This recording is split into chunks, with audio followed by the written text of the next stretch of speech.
Sveicinoti, Gorgija zemesargi, 32. bataljons.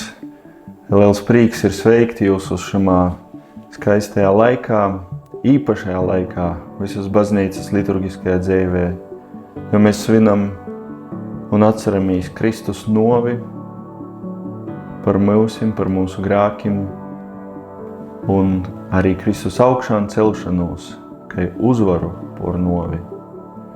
Un arī mēs esam šos uzvaras līdzdaļībnīki.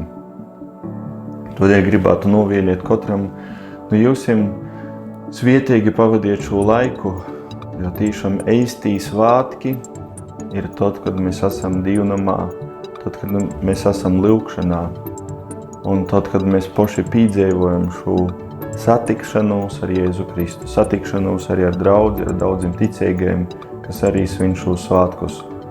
Un lūgšana te ir te pirmo aizsardzības līnija.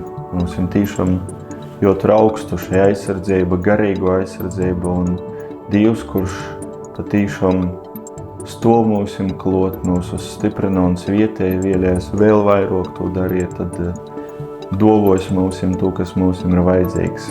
Tādēļ paldies visiem tīšām par kolpojumu, kur jūs veicat Latvijai, Latvijas aizsardzībai, par jūsu pašaizlīdzību, un gribētu novēlēt, lai tīšām šis laiks būtu garīgi pīpildīts, ticības laiks